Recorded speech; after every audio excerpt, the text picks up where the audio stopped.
Asalamu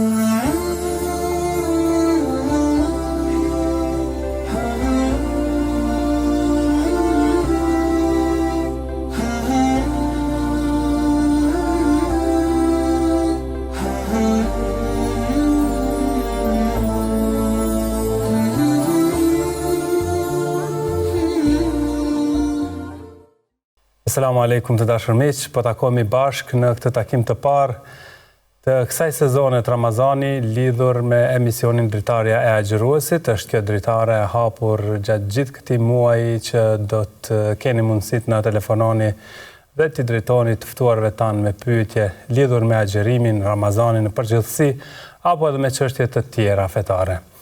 Paraprakisht dua që t'ju uroj të gjithëve muajin e bekuar të Ramazanit, uroj që ky muaj të jetë i begat me shumë ibadete të pranuara tek Krijuesi i gjithfuqishëm. Sigurisht tashmë e keni parë se skema jonë programore ka filluar së realizuari me misionet e drejtë për drejta dhe ato cilet janë bërë gati që t'ju shoqërojnë gjatë gjithë këtij muaji të bekuar. Nërkaq, para se të mirëpresim telefonatat tuaja, do të shpalosim temën tonë të parë, me të ftuarin tonë të parë në këtë emision që është Hoxha Laudin Abazi. Mirë se vjen, Hoxh. Mirë se gjej. Dhe si që e do randi, Hoxh, Ramazani gjithmonë trajtohet që nga kuptimi i tij e deri në detajet më të imtë që ka ky muaj dhe që ka agjërimi në fakt, për çka edhe ka emisione të ndryshme në skemën tonë programore. Agjërimi sigurisht që nuk është vetëm një ndalesë nga ushqimi dhe pijet, apo jo? Bismillah, wa salatu wa salamu ala rasulillah wa ala alihi wa sahbihi ajma'in.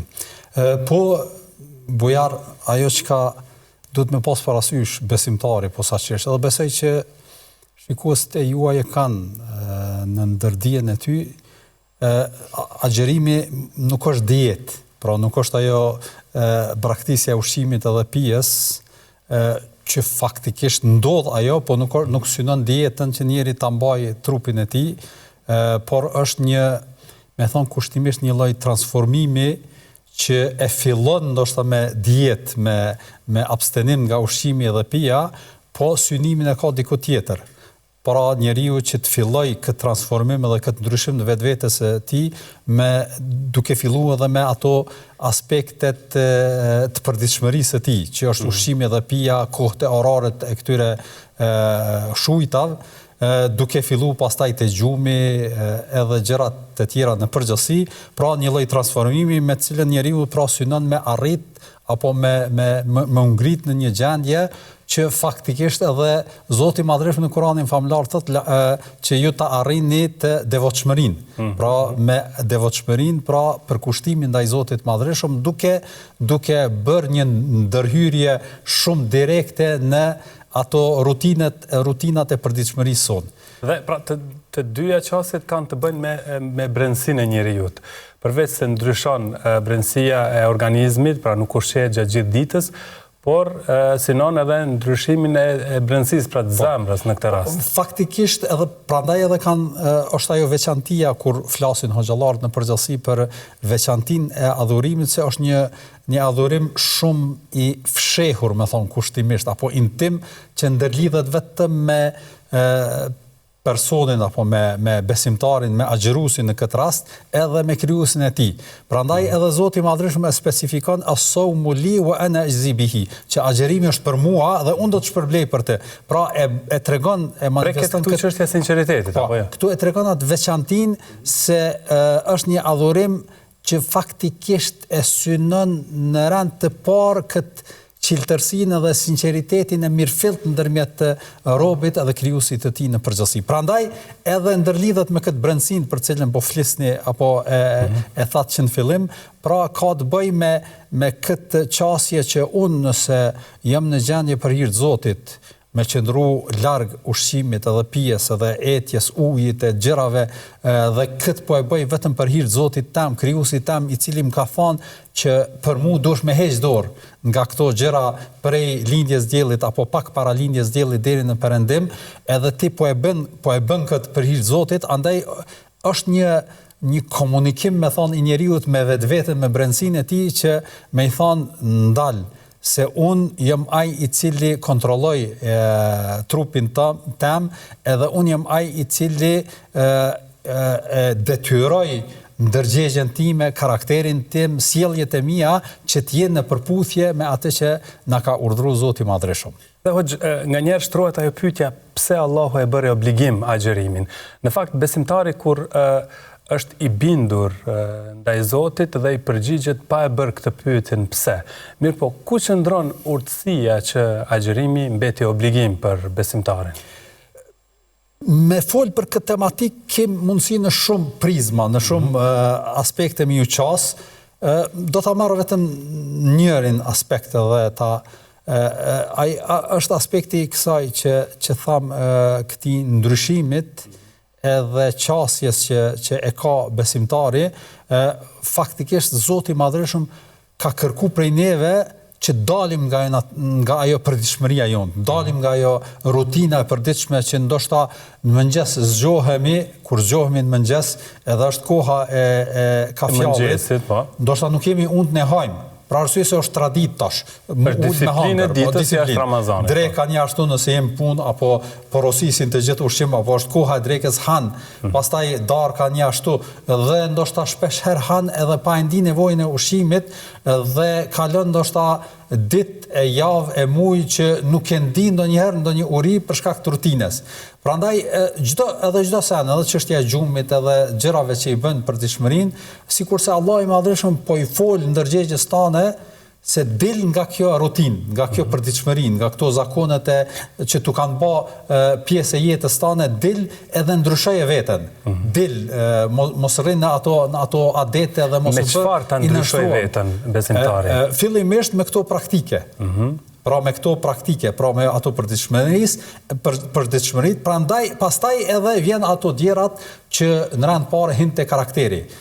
Kur prandaj edhe themi ne që agjërimi nuk është vetëm abstenim nga ushqimi dhe pija, po abstenimi gjuhës, nga fjalët e ofenduese apo fjalët e këqija, pastaj abstenimi i karakterit ton, i syrit ton, i veshit ton, i dorës ton, domosdoshmë çdo formë dhe në anën tjetër në adhurime për sësmëria e veprave deri në kënaqësinë e Zotit. Përkushtim në anën e praktikës, namazit. Pra, në farë forme mund të themi që besimtari edukohet në devotshmëri gjatë Ramazanit? Faktikisht mund ta quajmë shkurt një lloj trajnimi i nefsit ton, i trupit ton, për të bërë dhe për të mbetur i devotshëm. Po, për të ngritur më lart se sa që je në përgjithësi. Edhe kanë filluar të mbrin telefonatat, mirë po doja hoxha edhe një pyetje me që jemi në fillim të Ramazanit, pse nuk filloi njëjtë në të gjithë botën Ramazani? Kjo është një pyetje që ndoshta më shumë ti na ka është diskutuar edhe ne si hoxhallarët jemi ballavaçuar në situata dhe kishim të drejtë që u preokupoheshim të gjithë me këtë temë? Ndoshta është e natyrshme për arsye se ka dhe keqkuptime në qasje ndaj kësaj situate dhe kësaj rrethane, edhe nga popullata e përgjithshme, domthonë nga besimtarët e rëndom, po edhe fatkeqësisht edhe nga disa hoxhallarë me gjithë respektin, sikurse nuk e kanë qartë qasjen karshi kësaj problematike në përgjithësi. Nuk ju kanë futur ta kuptojnë qartë këtë problematikë se pse ndodh kjo.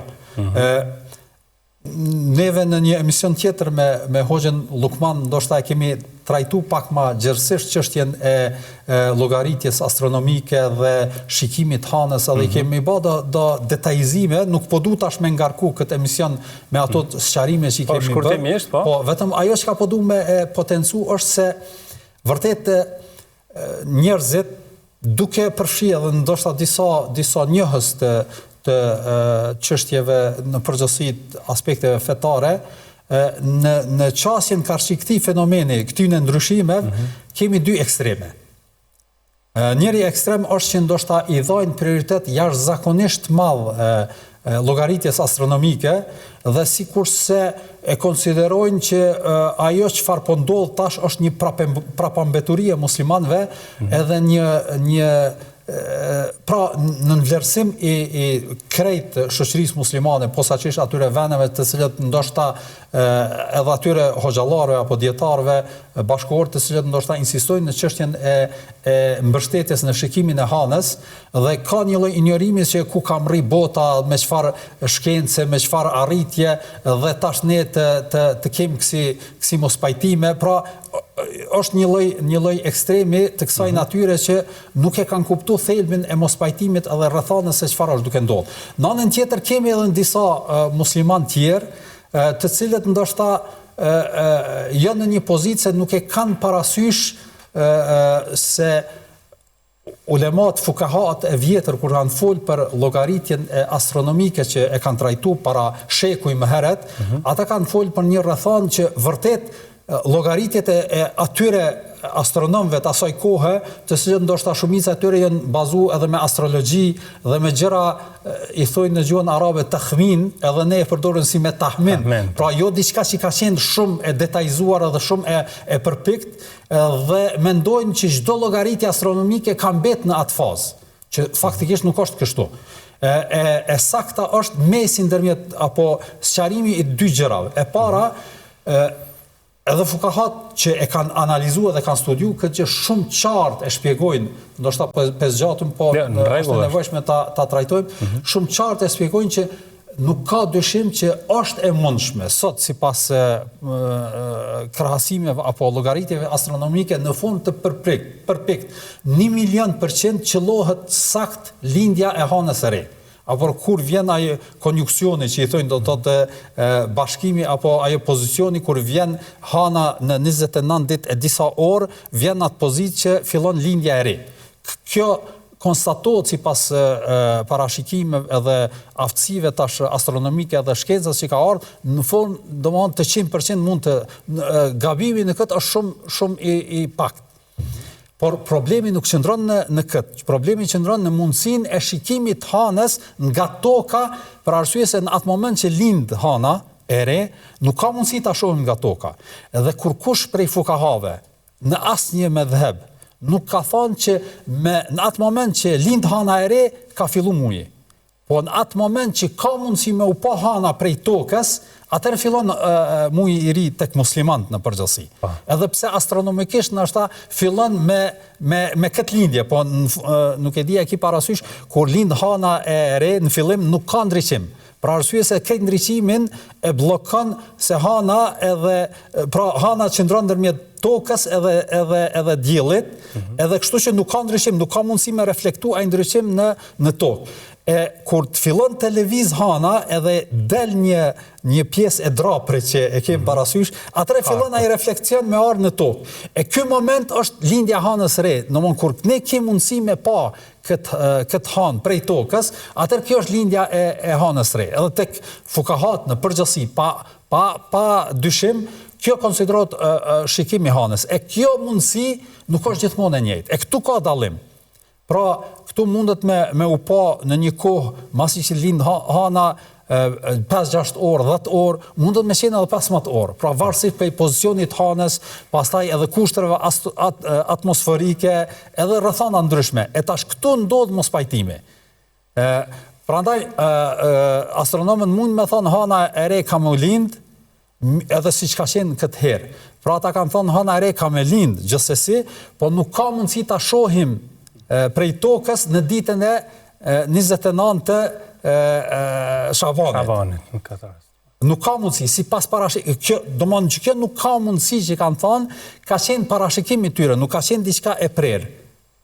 Edhe faktikisht pas dëshmisë së këtyre njerëzve nëpër vende të caktuara është parë hana, prandaj edhe disa vende muslimane e kanë aplikuar në bazë të shikimit hanës. Kurse tek ne është janë bazu më shumë në këtë pozicionim apo qasje të këtyre konstatimeve, prandaj edhe nuk ka pas tendencë të shikohet, edhe faktikisht ne nuk shikohet, po du me thonë vetëm me e sqaru atë se dallimi nuk është tek ajo çfarë pretendojnë se ka prapambeturi e gjëra që thuhen, po mos pajtimi është real në mundësinë e shikimit, e jo në lindjen e hanës re, e këtë dallim nuk ka mundësi. Edhe një send, po duhet dhe ndoshta mos ta zgjedhërojmë në Islam, bujar, jo çdo mos pajtim është përçamje. Pra këto dallime nuk nënkuptojnë përçarje. Nuk duhet kuptohet kështu. Nuk e di tash më kujtun për momentin kur ka qenë koha e pandemisë, do të kujtohet edhe ty, në fillim mjekët na preferuan, me thonë, apo na rekomanduan mi mbaj dorëzat. E ke parasysh? Pra arsye se kanë thonë është më mbrohen prej mikrobeve sende. Mirë po, mas disa javëve apo muj, erdhë konstatimi i dytë që më mirë është mos mbahen dorëzat. Pra arsye se dorëzat ka mundësi më shumë të përçojnë bakteriet, virusin tek njerëzit se sa mos përdorimi i dorëzave dhe pastrimi i durve. Prandaj mos pajtimi nganjëherë është çështja e qasjes së personit profilizum në atë rast mjekët, në këtë rast disa fukaha në përgjithësi, si qasen problematikës në përgjithësi. Prandaj nuk duhet kuptohet që këto mos pajtime që jenë përçarje. Për arsye se neve e dim rituali, adhurimi dallon prej vendit në vend. Ne edhe kohët e namazit i falim në Kosovë ndryshe nga që falen edhe në Maqedoni, ndoshta edhe në Turqi, edhe vende më larg. Prandaj ky dallim edhe në fillimin e kohës nuk është diçka që duhet ta perceptojmë se është përçamje apo mos pajtim apo mos unitet i muslimanëve në përgjithësi. Mos unitet i muslimanëve mundet me qenë në një shoqni, domethënë në një vend kur ata kanë në një xhami falen edhe dikush agjeron, dikush nuk agjeron, kjo është do thotë përçamje. Edhe mos nëse ka të bëjë me pozicion edhe vendbanime, atëherë këtu nuk duhet kuptohet kjo si përçamje apo dallime që i nënshtrohen rrethanave edhe vendeve të caktuara që duhet pranohen në këtë formë. Dhe me çka mirën autoritetet fetare në këtë rast. Edhe kjo është e rëndësishme. Adhurimi, siç thamë në fillim, sikur që është një adhurim i mbrëmshëm edhe që ndërlidhet, është edhe adhurim ibadet kolektiv, është xhamator. Pra iftari bëhet në një kohë të përbashkët, falja taravive, prandaj edhe duhet të mahet edhe ky kuptimi xhamator i agjerimit e jo vetëm ai aspekti i mbrëmshëm. Faleminderit shumë hoq për këtë sqarim, ndërkohë tashmë kemi telefonuesin e parë që pret për të inkuadruar, e marrim me një herë. Alo, Ornane? Alo, selam aleikum. Aleikum selam. Falë, desha me abon një pyetje hoqës, nëse është mundët. Po, Ornane. Desha me pyet, nona e ka nisë me leximin e Kuranit hatën, do me thonë para Ramazanit edhe pothuajse se ka arrit përfundimin, besoj që janë 100 faqe, pa kry krejt. Po tash gjatë kohës Ramazanit u hi me një grup që po thirret Mukabele. Po. Edhe tash të lexu, do me thonë, për fillimit Kuranin me qitë grupën. Po tash kjo pjesa që i ka mit e Kuranit, a më me vazhdu me lexu për shembull mas Yacis, kur ka ku të lirë, a do me përfundu që ta, a edhe tani me vazhdu qatë pjesën që na ka met. E kuptuam, faleminderit. Faleminderit shumë. Po, mi presim një tjetër telefonat, alo? Alo, alaykum selam. Selam aleikum. Desha me abo gjithë një pyetje. Po? Natën nuk mund më qunë sifira, më ka pranuar agjerimi, apo ajo? E qartë. Shumë, kemi një tjetër telefonat, apo do të trajtojmë këtë pyetje. Atëherë hoq, pra është duke bërë dy hatme paralelisht, pra leximin që ka filluar më herët para Ramazanit të Kuranit dhe tash Mukabele. Po, kjo pyetje vazhdimisht shtrohet nga njerëzit që kanë qef me lexu Kuranin gjatë Ramazanit në përgjithësi, dhe pyetja është se a ka mundësi njeri fillimisht me i nis dy hatme për më një herë. Për shembull, njërin e ka me xhamatin në xhami dhe një e ka individual, sikur këtë rastin konkret e ka me telefon, pra një grup i grave ose femrave kanë bë me lexu hatme, themi nuk prish punë.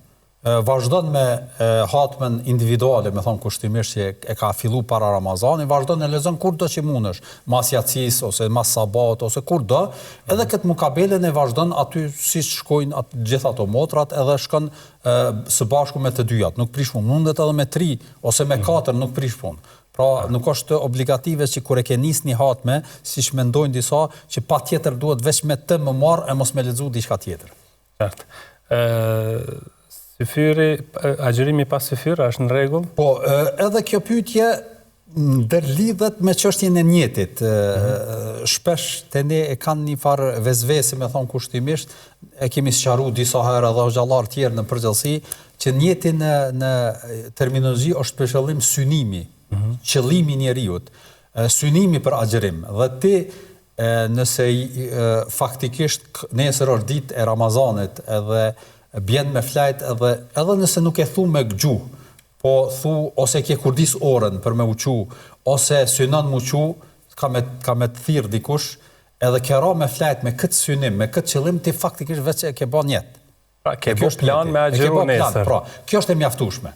E tash, ke mujt më uqu në syfyr, mirë, s'ke mujt më uqu në syfyr, ti e agjëru shumë. Nuk ka nevojë me thonë, valla, nuk jam uqu në syfyr, se kum bën jetë më ul ma syfyri, me thonë e bana jetë me agjëru ditën e nesër, me ashtu siç mendojnë disa, kjo nuk është e nevojshme. Mjaftueshme është synimi jot që e fillon agjërimin me zemrën tënde, edhe kjo është ajo çka mjafton për ty. Mirë, vazhdojmë tani me telefonatën e radhës. Alo? Selam aleikum. Aleikum selam. E kam një pyetje për Hoxhën. Po? Ja kom nisë teravit, nuk i kom fol kurrë, ja kom nisë tash me fol teravit. Po? Po unë jam vetëm në shtëpi.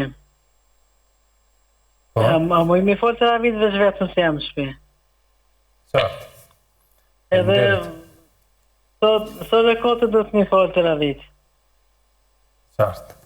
Mas fori 4 për foli tjasis e forzet. Sa në 8 i vazhdoj teravit edhe 3 vitrin. E kuptuam, faleminderit.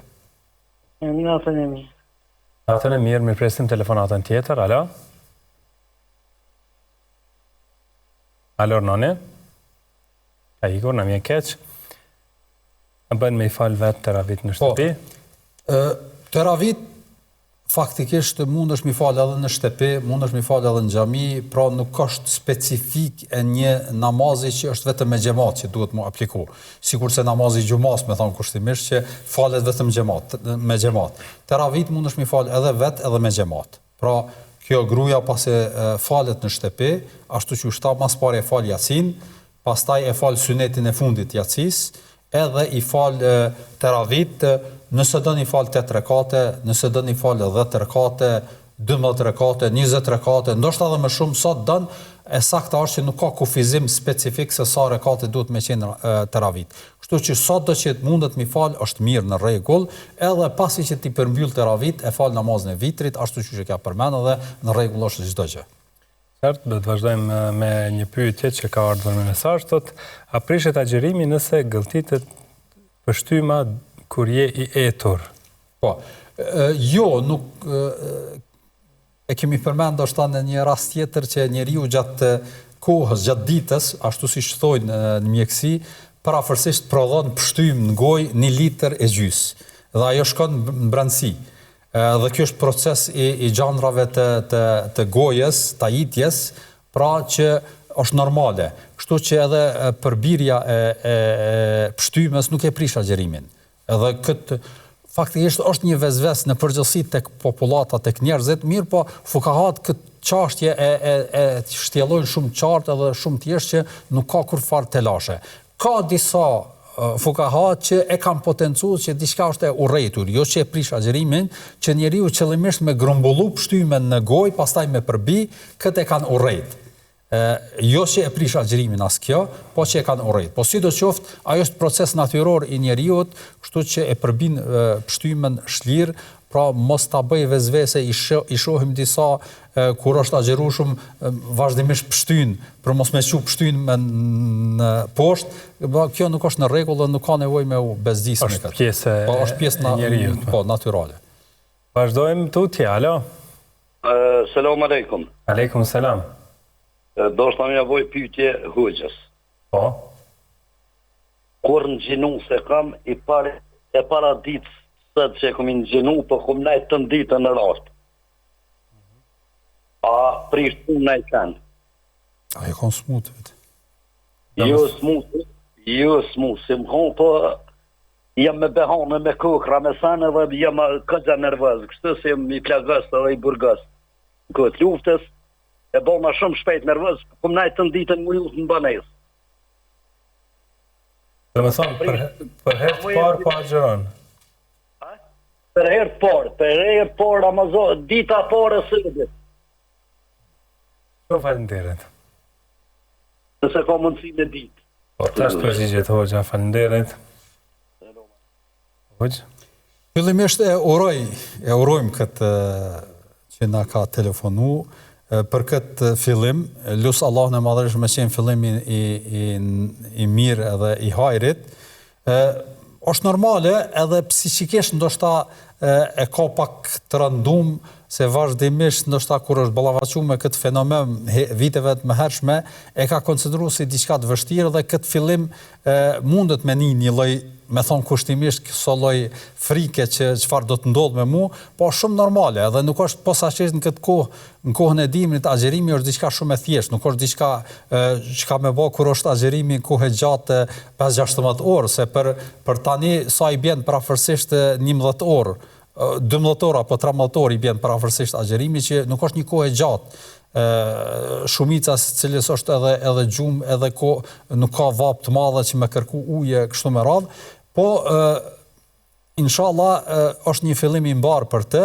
Ajo pse ka nejtë ratë që pas ka edhe probleme shëndetësore, pra përdorimi kokrave sene, atëherë le ta ruan veten pak më shumë.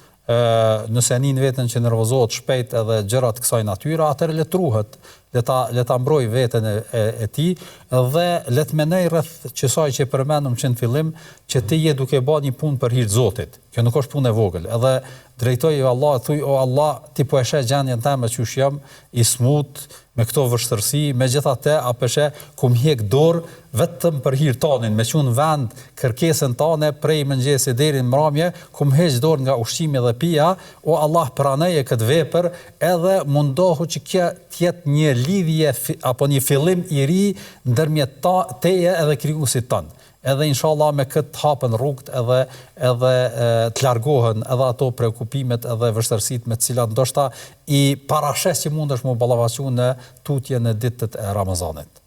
Mirë. Vazhdojmë me telefonatën tjetër, alo? Alo, selam aleikum. Aleikum selam. Si jeni, a jeni gjop?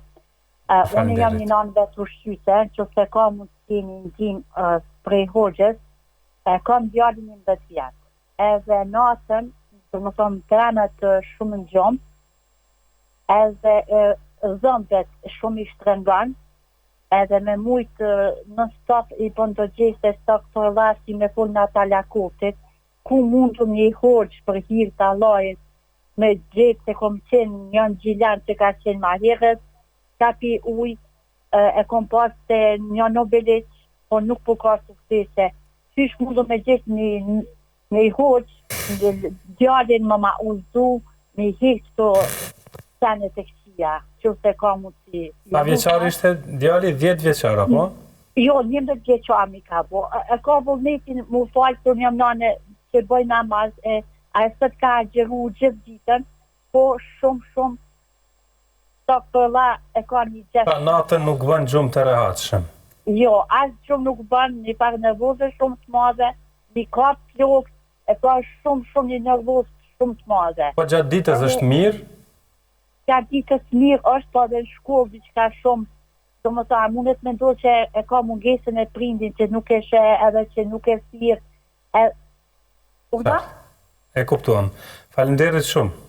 Që ka mundësi në numër të hoxhës, Allah ju shpërblet veç më ndihmu një numër të hoxhës që o me Kur'an, se takfërlak të Alakotit që punojnë me shejtana nuk ju besoj, e kam dëshirë me Kur'an. Lutem shkruaje një mesazh në Viber, në këtë numër që ke thirrë, ndoshta dikush nga regjia mund të orientoj me ndonjë numër telefoni. Faleminderit shumë. Po, pa problem. Allah ju shpërblet. Hoxha tash do t'ju këshilloj për këtë problem. Po, faleminderit shumë Allah. Faleminderit edhe juve. Natën e mirë. Unë në fakt nuk e dëgjova shumë. Pra djali thotë trembet në gjumë shumë, i shtrëngon dhëmbët dhe bën gjeste kështu lëvizje trupit, thotë kërkoj ndihmë pra. Vetëm gjatë natës? Po, vetëm gjatë natës. Gjatë ditës pra sot ka agjëru, ka qenë mirë, por sikur ka stagnuar edhe në mësime.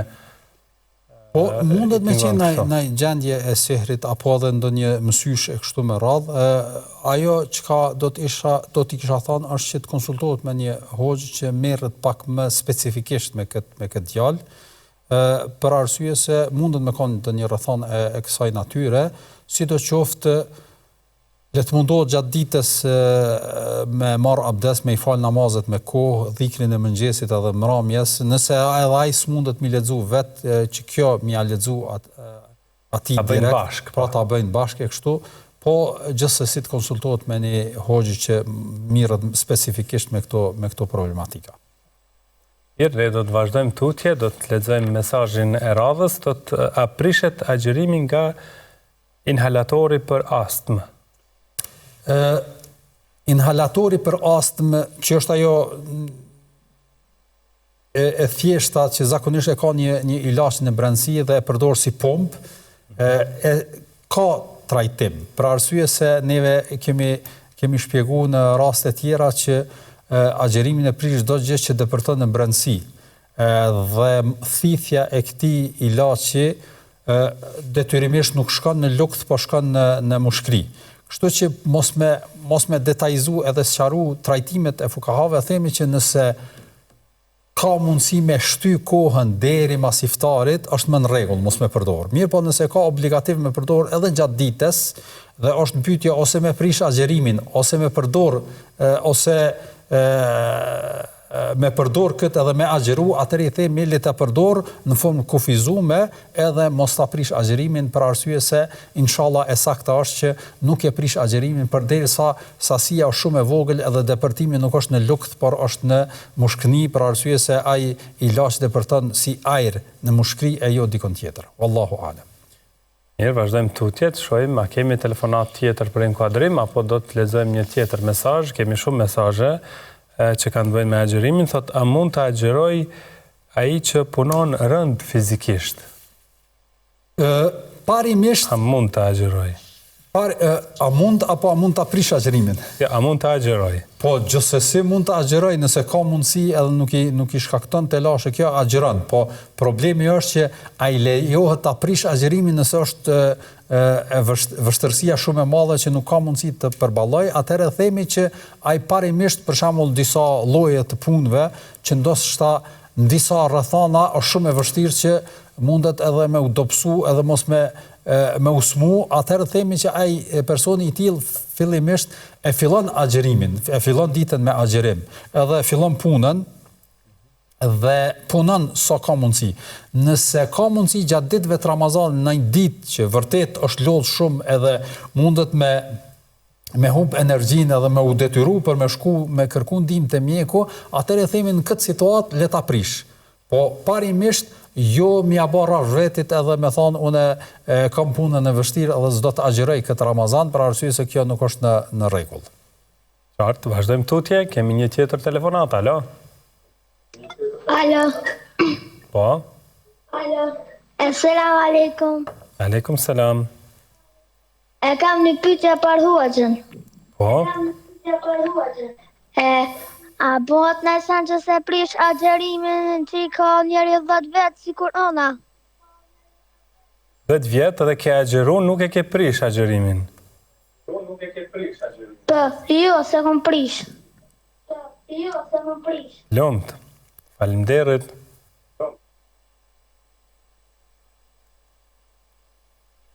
Pra, a bëhet nëse që nuk e kom prish? Shumë mirë, 10 vjeçar, pra ditën e parë ka agjeru dhe kjo tregon një përkushtim edhe një seriozitet për fëmijën.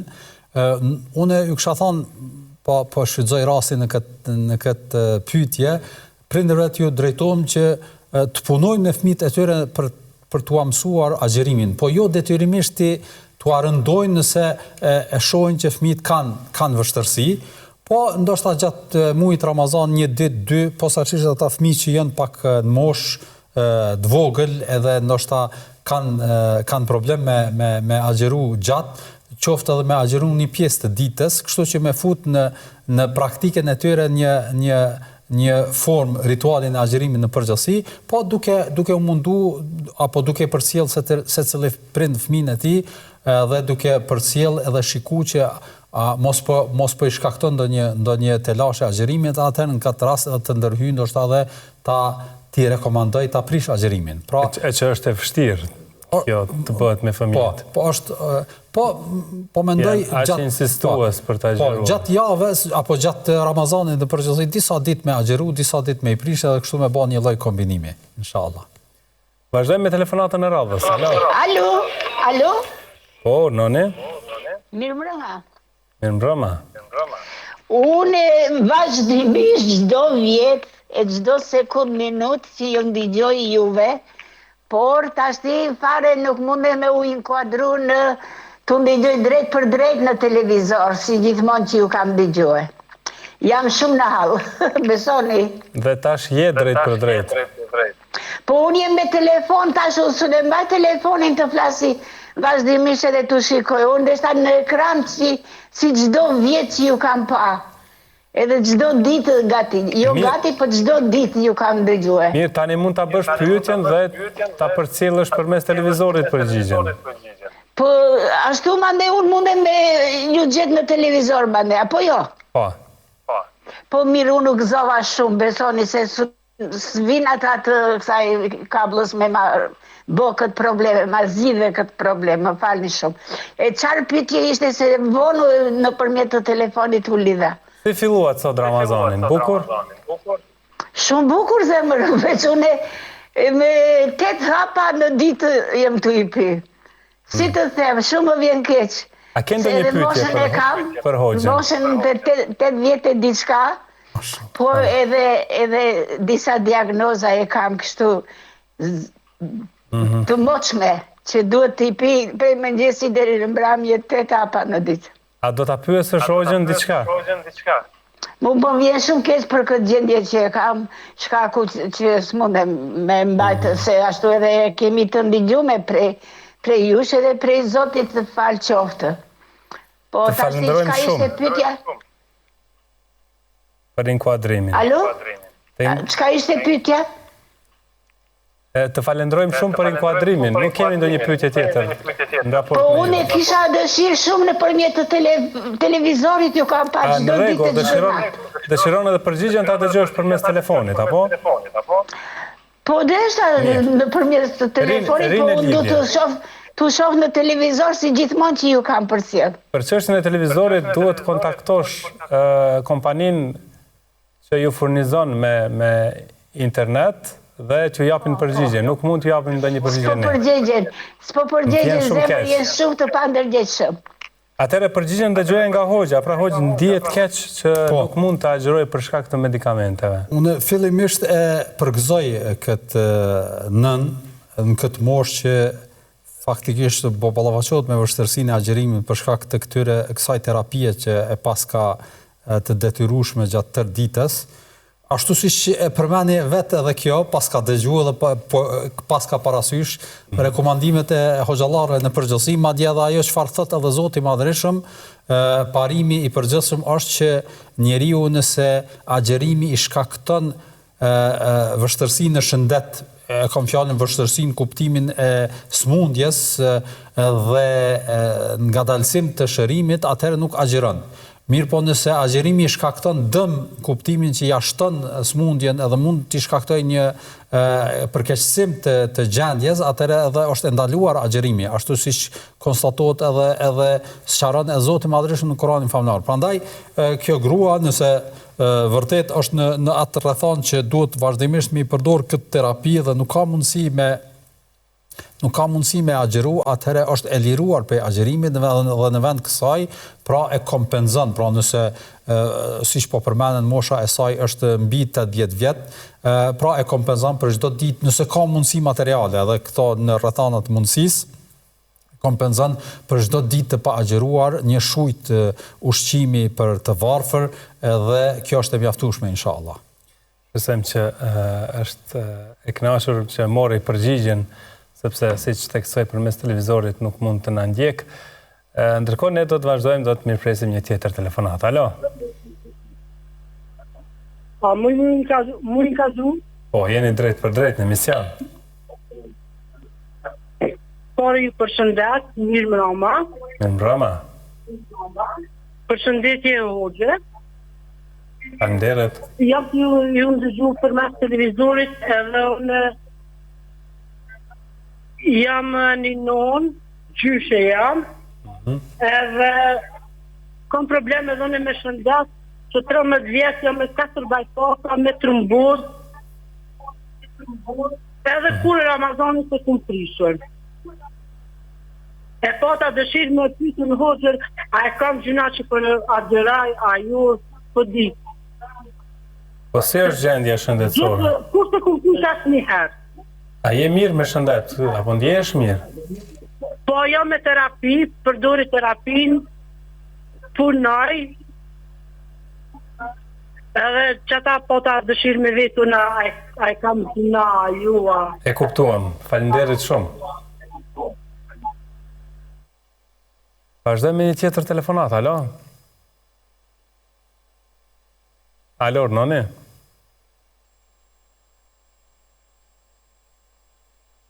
E di, apo në dëgjon, në fakt ka ikur, atëre Hoxh, thot me gjithë këtë përshkrim të gjendjes së saj shëndetësore me medikamente, me gjithë atë po agjeron. A mos po bën gjëna që po insiston me agjerim?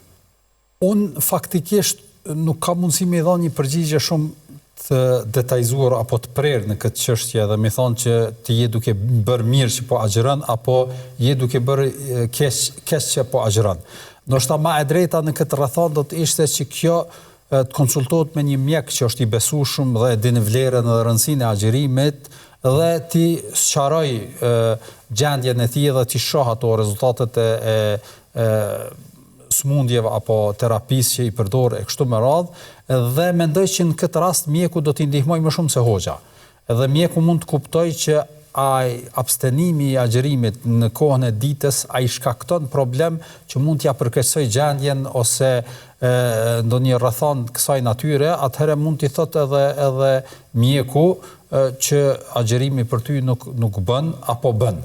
Prandaj në këtë rrethon ndoshta hoxha është më pak kompetent se sa. Ishte interesant një detaj, thotë ka 13 vite që ka këtë gjendje shëndetësore dhe pa agjeron. Po tash 13 vite ndoshta se herë njeri kur vjen mosh pak më të shtyr, edhe smundja komplikohet më shumë. Nuk është sikur me pas po them një smundje kur je mosh 40-50 vjeçare, pastaj në moshën 60 vjeçare, ajo smundje mund të ta rëndaj më shumë. Kështu që ma e drejta është konsultohet me një mjek, po ashtu siç po e përmend ti, përderisa po përmend që po bën punë edhe të ndryshme sende, ndoshta nuk është në atë rrethonën që duhet në formë detyrueshme ta prish agjerimin. Sidoqoftë, ma e drejta është të konsultohet me një mjek të besueshëm që e din vlerën dhe rëndësinë e agjerimit. Qartë. Mirë, tani para se të inkuadrojmë telefonatët e tjera, apo kemi një telefonat, tani do të bëjmë një shkutje të shkurtër. Alo? Por noni?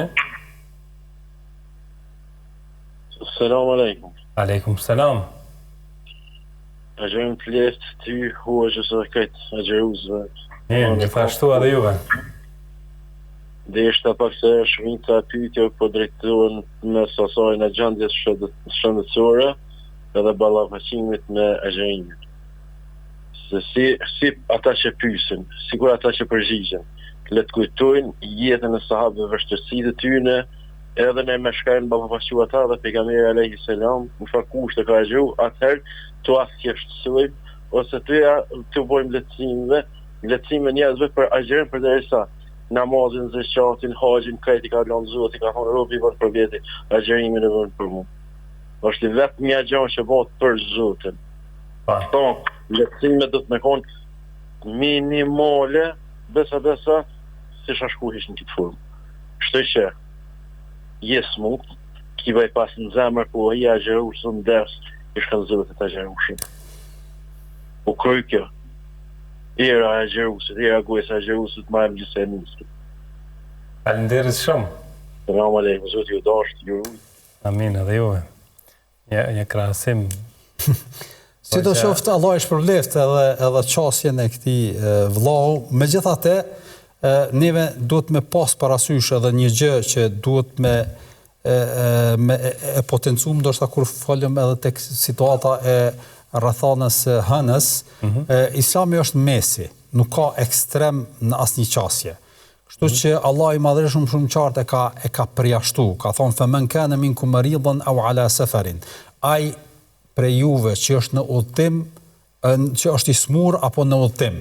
Pra i ka përjashtu, që po jep me kuptu qartë Zoti i madhreshëm se këta dy persona apo këta dy besimtarë të cilët janë të identifikohen me rrethanën e udhëtimit apo të smundjes, janë të liruar, përjashtohen nga rrethana e agjërimit. Pse? Për arsye se Zoti i madhreshëm ka caktuar ajo. Ne nuk mund t'i themi që ti agjëro edhe pse je smut, ke bypass, nëse vdes kime vdek me këtë agjërim. Nuk i themi ashtu. Për arsye se Zoti i madhreshëm nuk na ka thonë ashtu. Zoti i madhreshëm na ka sqaruar shumë qartë që njeriu që është agjërueshëm, që është i smur, lirohet nga agjërimi. E tash konstatimi cila smundje apo sa është i përballueshëm agjërimi. Smundja e këtu, prandaj edhe unë thash pak më herët, nuk është kompetencë direkte e hoxhës. Për arsye se hoxha nuk mund ta konstatojë në formë të prerë që filan smundja apo një smundje e caktuar liron prej agjërimit apo jo. Kjo bëhet në konsultë me mjekët, edhe vazhdimisht kështu është bë trajtimi edhe sqarimi i gjërave. Po ajo çka po duam me potencu, pastaj kalojmë edhe te udhëtari. Udhëtari ndoshta është një gjendje pak më relaksuese se sa smundja, megjithatë Allah i madhreshëm e ka përjashtuar dhe ja ka leju udhëtarit ndërprerjen e agjërimit. Pejgamberi sallallahu alajhi wasallam kur ka qenë në udhtim, në disa raste ka agjëru dhe në disa raste ka prish agjërimin. Madje ka shumë prej fukahave kanë thënë njeriu i cili është në udhëtar e kanë diskutuar a është më mirë me prish agjërimin apo me agjëru. Pra jo pse ka vështirë agjërimin, pra nuk e ka vështirë, po prap ka prej fukahave kanë thënë e prish agjërimin vetëm pse është udhëtar. Është më mirë për të me qenë vend këtë kërkesë të Zotit të Madhreshëm se e ka përjashtuar me epitetin se je udhëtar. Prandaj këto janë gjëra shumë të trajtuara dhe shumë detajzuara në Islam, dhe ne jemi shumë komod në trajtimin dhe shtjellimin këtyre gjërave, pra nuk ka nevojë me shtrëngu aty ku Zoti i Madhreshëm na ka thonë që s'ke nevojë, domthonë nuk është rrethana e shtrëngimit. Padyshim që sahabët janë model për ne që nuk ka dyshim, sahabët janë ballavaçuar me vështirësi dhe jeta e asaj kohe ka qenë shumë e vështirë, po megjithatë edhe ata kanë shfrytzuar rrethanën apo lehtësimin lënjes së agjërimit në rrethana të smundjes. Prandaj edhe pejgamberi sallallahu alajhi wasallam thot me një hadith, vërtet Zoti i Madhreshëm ka dëshirë që njeriu me i shfrytzu lehtësimet që ja ka vendos Allahu robit të vet, ashtu qysh dëshiron prej robit me i çun vend edhe farzet. Pra, aplikimi i lehtësimeve është sikurse aplikimi i farzeve. Mirë, do të marrim tani një tjetër telefonat, alo? Alo, noni. Alo. Po? A po më dëgjoni, lutem? Po, shumë mirë po dëgjojmë. Selam aleikum. Aleikum selam. Ka mundësi t'ja bëj një pyetje hoxhës? Po? Bashkëshortja ime e ka të rekomandune me qitë stenden, në zemër, një ka diabet edhe ka kolesterol në gjak. Si qëndron puna e agjërimit. Ka fillu me agjëru sot, po si pas parimeve islame, edhe Kurani ka vlerë, si me vazhdu tutje, a me vazhdu me agjërim, apo po qa po na propozoni. Dhe si e kishte gjendjen sot? Ishte mirë më shëndet? Sot ka qenë mirë, masi ka humër iftar, kur ja kemi marrë sheqerin, e ka pas 21.1. Po pas ushqimit. Po pas ushqimit, pas një orë gjithë se kemi marrë, 21.1.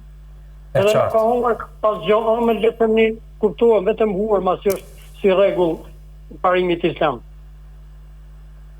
E qartë është, faleminderit shumë, do të përgjigjet hoxha, do t'ju këshilloj lidhur me këtë rast. Ne presim një tjetër telefonat, alo? Ka ikur, atëherë të dashur miq, ne shkputemi për pak çaste, rikthehemi pas pak për të vazhduar tutje.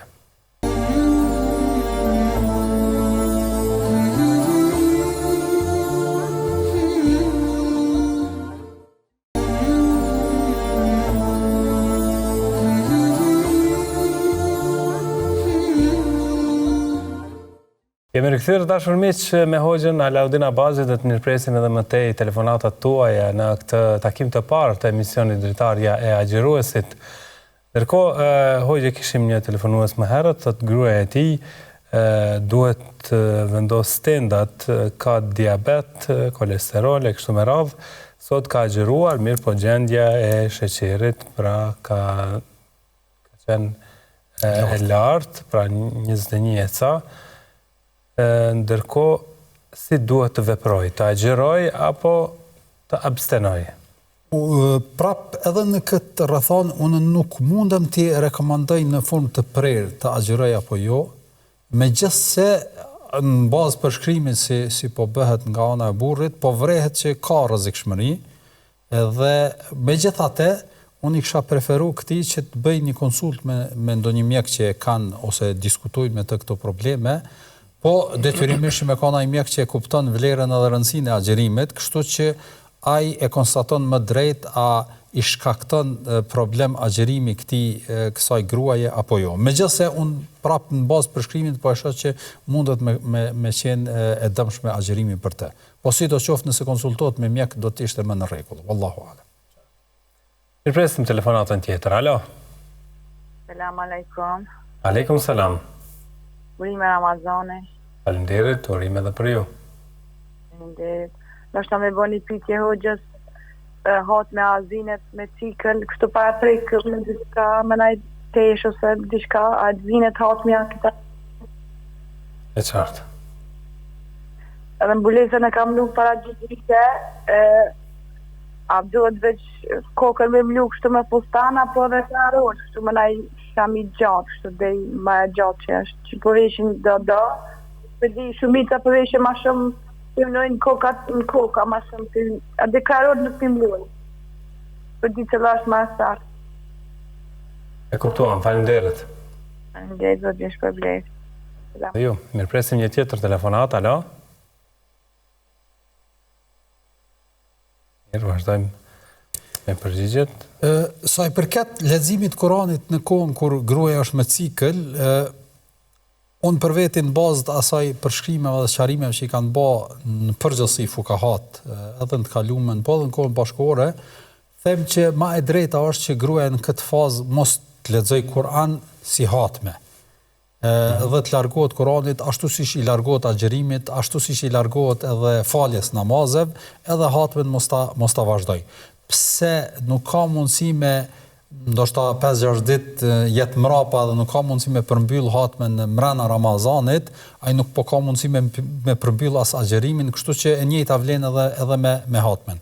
Kështu që unë mendoj që më e drejta është që gruaja të lexojë Kur'an përderisa është e pastër dhe në atë moment që i vjen cikli të stopohet edhe nga leximi i hatmes derisa të pastrohet. Kur të pastrohet, pastaj të lexoj. Po leximi përmendesh nga ajo që din? Po edhe nëse lexon me synim përsëritjes, që mos me harru, ose zakonisht kjo ndodh tash në kohën që është aktuale, disa gra i kam pa që janë në për grupe të ndryshme të Kuranit apo të mësimit leximit të Kuranit, qoftë me internet apo forma të ndryshme, dhe nëse largohet prej leximit një kohë prej 6-7 ditë mund të jetë mrapa, edhe s'mundet me imri, në këtë rrethon lexon me ta me synim të leximit edhe të mësimit, jo me synim të bërjes hatmes, apo kupton. Nëse ka këtë qëllim, atëherë i themi që le të lexoj. Por jo në kontekstin që unë e kom nis një hatpe individuale edhe po du me lexu edhe më ka ardhur cikli edhe do të vazhdoj të lexoj, unë e kisha thonë që më e drejtë është që të ndaloj ashtu siç po ndalohet prej agjërimit edhe prej namazit. Thot çështja e mbulesës, shamia si duhet vendoset mbi krahëror apo vetëm kokat mbulohet? Nëse është për qëllim gjatë faljes së namazit, nuk e di, e kam parasysh shikuesit, janë disa veshje që vendoset e tëra edhe mbulon tër trupin, edhe falet namazin ashtu, kjo është e mjaftueshme. Pra, synimi është që ta mbuloj tër trupin. Nëse ka për qëllim kur del jashtë, mbajtja shamis, e drejta është që së bashku me flakët t'i mbuloj edhe krahërorët. Pra, jo vetëm ta mbuloj të vendos shamin vetëm në kokë, por edhe ashtu si që përmend edhe Kuranin famlar, po kuptohet që mbulimi i kokës duhet me u bashkangjit edhe mbulimin e krahve. Pra shamia të shtrihet prej kokës deri tek pas krahve në përgjithësi. Vazhdojmë me një tjetër telefonat, urnoni. Alo, përshëndetje. Përshëndetje. Disa t'ja bëj një pyetje hoxhës. Po.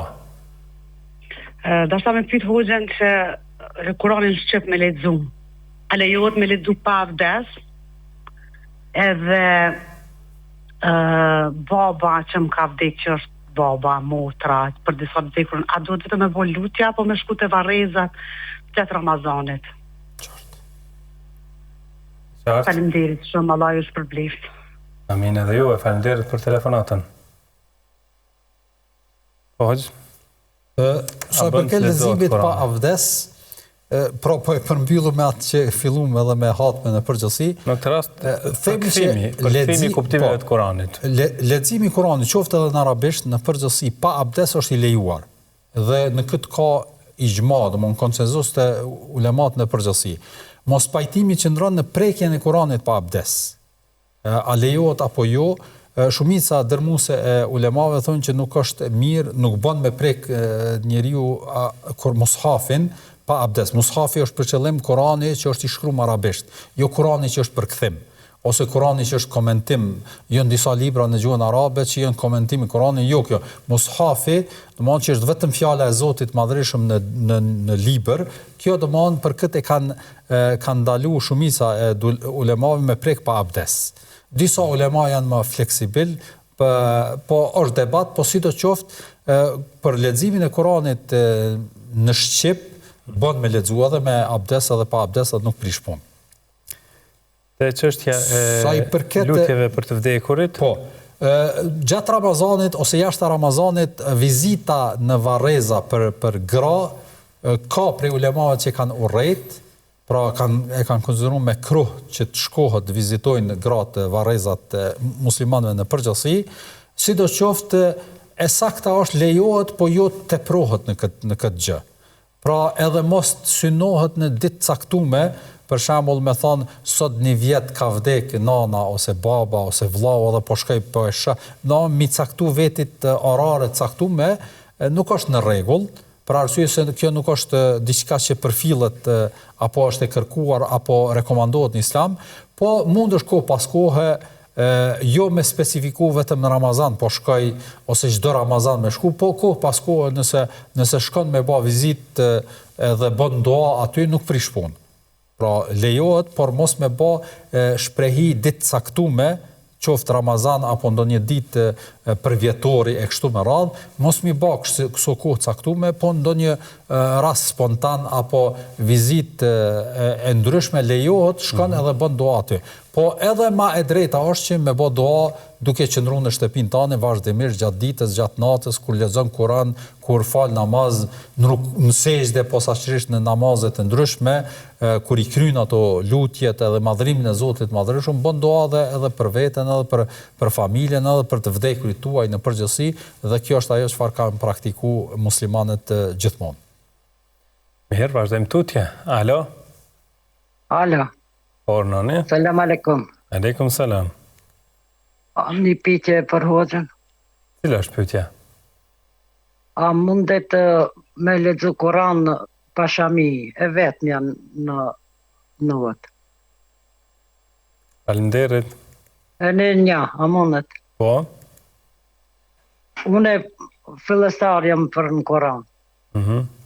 Kina metur si ngjimës me Hoxhavicën. A mundet ta qesë tjetrën që më ka met, një 200 fletë më ka met pa lexu me Hoxhavicën, ta qesë me hoqë. Pra me ndru mësuesin? Po, së në mësonë ju Hoxhavica, tash me mësu në shpi me hoqën. E kuptuam, faleminderit. Me telefon. Qartë. Faleminderit shumë. Kemi tjetër telefonat, apo do të vazhdojmë me përgjigjen? Po, kemi, alo? Alo, selam aleikum. Aleikum, selam. kam një pyetje për hoxhën, Bujar. Po. Tonën kam e bo një analizë, ndodh me dhëmë gjak. A e prishi agjerimin, a se prishi. Faleminderit. Selam aleikum, natën e mirë. Aleikum selam, natën e mirë. Me një tjetër telefonat, alo? Urnoni? A me pyet diçka? Po? A të prishet agjerimi nëse ti për shembull lash ose nëse për shembull pen ose nëse ujë presh aty shit? Faleminderit. Kemi tjetër telefonat? Jo, do të vazhdojmë tani me përgjigjet. Thot, me lexu Kur'an pa shami, duke qenë vetëm në shtëpi? Bujar është një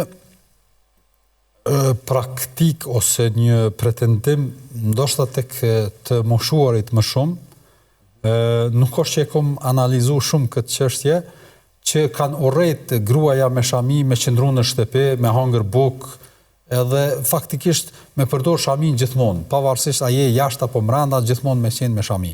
E sakta është që gruaja obligohet me mbulu kokën ose me vendos shamin, me thonë kushtimisht në dy raste. Rasti i parë është kur të falet, kur e fal namazin me kohën e mbulut, edhe rasti i dytë është kur del para burrave ose del jashtë edhe ka mundësi me pa burrat e huaj. Në këto dy raste është obligativ shamia. Në raste tjera, kur lexon Kur'an ose kur han buk ose kur qëndron me anëtarët e familjes, me babën, me nanën, me burrin, me vllaun, domthonë njerëz të shtëpisë që i ke mahrem, nuk është obligativ mbajtja e shamis. Pra, edhe kur të lexojsh Kur'an, nuk është obligativ mbajtja e shamis. Pra, edhe nuk është, madje nuk mund të themi që është edhe rekomandum, për arsye se s'kemi ndonjë citat të prerë që nxitet besimtareja, gruaja në këtë rast, ose femra, që kur të lexon Kur'an me mbajt shamin. Nuk kemi hadith që preferon këtë. Kemi hadithe që urdhërojnë, ose edhe ajete që urdhërojnë që njeriu kur të falet, gruaja kur të falet me vënu shamin, por jo kur të lexon Kur'an, ose kur të jep sadaka, ose kur i kënon duan e mëngjesit apo të mramjes, që me vënu shamin pastaj me i lexu. Pra nuk është obligative kjo, dhe kjo është ajo çfarë e diskutojnë edhe trajtojnë ulemat në përgjithësi. Me ndru thot mësuesin e Kuranit? Po. E përmendëm hatmeja. Pra kjo gruaja ka lexu Kur'an te një hoxhenis, siç po e përmend, një kohë caktuar, tash ajo si duket osmu apo për ndonjë rrethon apo tjetër, nuk ka mundësi t'ia përcjell dhe i ka mbet 200 faqe, tash me lexu me dikë tjetër nuk prish punë. S'ka, edhe nëse vazhdon edhe vet është në rregull, më rëndësi është me lexu. Ka me i bo analiza, thot, a e prish agjërimin? Dhënia e gjakut, nëse është sasia e vogël, sikur analizat, ose një sasi që mirët prej venës, e sakta, domon, ka ixhma që nuk e prish agjërimin. Disa ulema kanë thënë nëse sasia është shumë e madhe, sikur se dhënia e gjak vullnetarisht apo rrethanat që është një sasi më e madhe, ka disa prej fukahave që e konsiderojnë se e prish agjërimin, po e sakta është se edhe kjo nuk e prish, por është problematike në atë rrethon ti me dhënë gjak, për arsye se njeriu ka nevojë me përdor gjërat të cilat e forcojnë trupin për shkak se mundet edhe me i rat fikt. E sakta është që gjaku apo rrjedhja e gjakut nuk e prish agjërimin fare. Qartë. Thot, nëse gjatë pastrimit të trupit pra pin ujë, a prishet agjërimi? Nëse kjo ndodh me një pa hiri, me thonë kushtimisht, edhe je i kujdesshëm, po ndodh do thot pa qëllim, pa vullnetin ton, atëherë inshallah nuk e prish, po duhet me pas kujdes. Po nëse je fut në lum ose je duke u pastru edhe e largon, nuk je i kujdesshëm, edhe një shpërfillje hajt se so kur gjë, atëherë këtu duhet me pas kujdes. Po parimisht çdo gjë që e vepron ti që e prish agjërimin pa qëllim, ose nga harresa, e saktë është që nuk e prish agjërimin. Do të mirëpresim telefonatën e radhës. Alo? Selam aleikum, hoxhës. Aleikum selam. Një pyetje. Po? Fali 5 vakte, po gjatë mbrëmjes, Ka ona e djathtë, kam një hije si dzez, kur i qeli sytë, kur i maj shpe. Si edhe njëherë në anën e djathtë? Djathtë. Po? Kam si do pika dzeza hije, dzez. Qka më kesh preferu hoxha me najdoa ose diçka që më ma largu këtë. A kur e sheh këto, kur t'jep selam, a vazhdimisht e ndin veten tënde që e Jo, edhe kur jam, edhe që kry namazin, lexoj, edhe kur jam të qëndru në shtëpi me familjar, dina diçka një mundim. E kuptuam, faleminderit. Faleminderit nga ana juve, ju dëshiroj muajin e shenjtë të Ramazanit të gjithëve muslimanëve me të mira. Gjithashtu edhe për ju. Natën e mirë. Natën e mirë. Mirë presim telefonatën tjetër. Apo në fakt do t'i përgjigjemi, po, hoq? Kësaj gruaja unë i kisha preferu me ba rukje dikun, për arsye se nuk është diçka shqetësuese, fillimisht i kisha preferu pra me qëndru me abdes, me këndu dhikrin e mëngjesit edhe mramjes, po edhe nëse ka mundësi me ba një rukje të ndonjë hoxh që mirët me fry me Kur'an, atëherë do t'ishte në rregull, për arsye se mundet me qenë ndonjë cytje apo rrethana kësaj. Mundet edhe ajo vetes me i këndu, pra me lexu Kul huwallahin, Kul a'udhu bi rabbil falaq dhe Kul a'udhu bi rabbin nas në durt e saj, edhe me i fry trupit vet posaçërisht para xhumit, po edhe gjatë momenteve kur e ndin veten që ka këtë shqetësim. Wallahu a'lam. Mirë, vazhdojmë me telefonatën tjetër. Alo? Selam aleikum. Aleikum selam. I kam dy pyetje lidhe me zeqata ban. Po?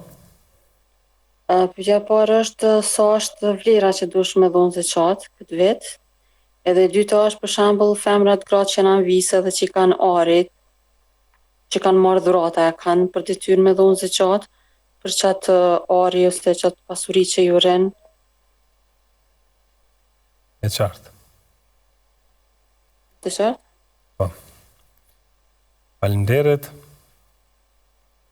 Telefonata tjetër, alo? Por nëne? Jam të thirë në televizor të të emisioni. Po dëgjojmë në emision Je drejt për drejt. Cila është pyetja? E kam një pyetje. Se unë jam motë muslimane, i fali këtë vaktet e fali, lexoj Kur'an, edhe e kom bon hatme. E kom bon hatme, 13 herë e kom bon hatme. Edhe që tashtë, që 3 vjetë që e kom mësu Kur'anin me lidu, me një mësu se kështu po dhajt në telefon. E tashtë i lexoj mirë, po ku po lexoj Kur'an nuk më zë gjumë me heq. Kam probleme.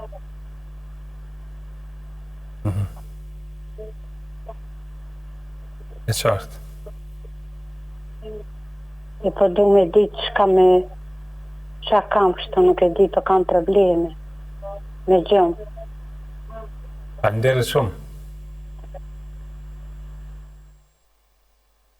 Hoxh, çështja e zakatit, sa është nisabi si vjet?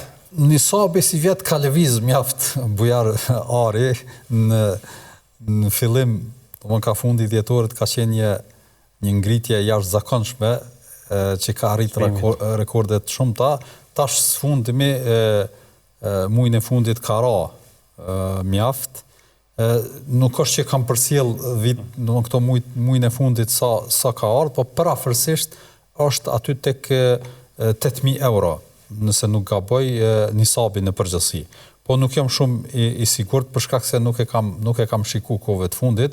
Një herën e fundit kur e kam shikuar ka qenë mbi 9.000, ka qenë shumë e madhe. Pastaj e di që ka ra, po aty qëndron parafërsisht. Pra nëse njeriu ka shumë prej 9.000 euro, 8.000 euro parafërsisht, atëherë obligohet me dhënë 2.5%. Në vlerën e arit, ashtu siç ka sqaruar pejgamberi sallallahu alaihi wasallam, duhet me qenë 85 gram ose 90 gram përafërsisht nëse posedon ari po të pastër 24 karat dhe e ka këtë peshë, obligohet me dhënë zakat.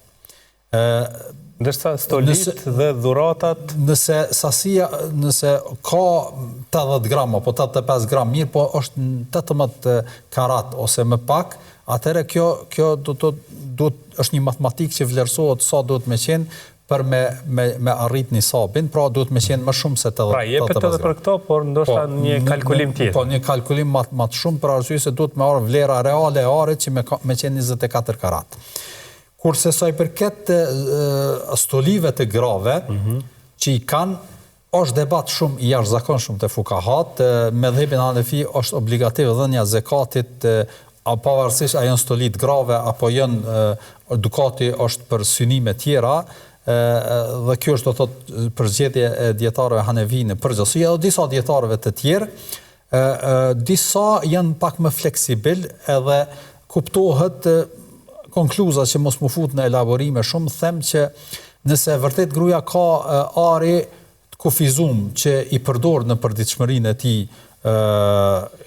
dhe në darsmat e zakonshme, pra nuk ka ble ari, zakonisht e ke parasysh bujar në grad zakonisht kur kanë një shumë parev, thot sa ti harxhej po ble ari, edhe i ruj paret edhe kam një stoli. Nëse ka ble kësi ari kësaj natyre për me mirujt paret, atëre për këto e sakta është që jep zakat. Mirë po nëse ka një sasit arit të thjesht që i përdor për dëshmërinë e tij në darsman, munasebetet ndryshme dhe nuk është që ka bler ari ose ju kanë dhuru ato edhe nuk është në sasi e madhe, po që i përdor në munasebetet të ndryshme, atëre e sakta është që nuk jep zakat. Mirë po nëse ka ari që është duke e rujt një shumë të pare që i ka kthyn ari ose i ka ardhë hedija dhe tash është të i rujt ato për me rujt paret, pra si pasuri, atëhere për to jep zakat. Falem, lexoj Kur'an, mirë po thotë sa herë lexoj Kur'an nuk po më zë gjumi. Është interesante kjo se ka raste të tjera të shumta që vërtet bile kohëve të fundit kam raste dhe konkrete që shumë njerëz faktikisht kur kanë filluar me leximin e Kuranit më seriozisht edhe më me përpikri, e ndjen vetëm një rahati më të qetë dhe më ndryshe shikojnë botën. Në rastin konkret mundet me qenë ndonjë mësysh apo diçka nga kjo kategori, po sidoqoftë, ndoshta më e rrugës është mos me praktiku leximin para xhumit, po me praktiku gjatë ditës, edhe pastaj gjatë natës mos me praktiku me shiku këtë metodë, ndoshta i ndihmon që me lexu Kur'an edhe mos me pas problem. Po mundet mos me qenë fare Kur'ani, mundet me qenë ndonjë situata dhe rrethon tjetër pse ka problem me xhumin. Wallahu alem. Mi kaluar kohën e emisionit, mirë po është edhe një telefonues që po pret të inkuadrojmë. Alo? Alo, noni? Dështoj, na vjen shumë keq. Dhe kaq person të hoq, falenderoj shumë. Edhe unë ju falenderoj për ftesën. Dashur miq, që këtu po e përmbyllim takimin ton të parë në emisionin Dritarja e Agjëruesit për të lënë radhë në vijim skemës programore, ku pas pak do të vjen emisioni Në sofrën e Ramazanit, një emision që do t'ju shoqëroj çdo natë me Hoxhën Muhamet Dërmaku dhe të ftuarit e tij. E ne me këtë emision takohemi nesër inshallah, deri atëherë mirëmbëjtje dhe selam aleikum. Ha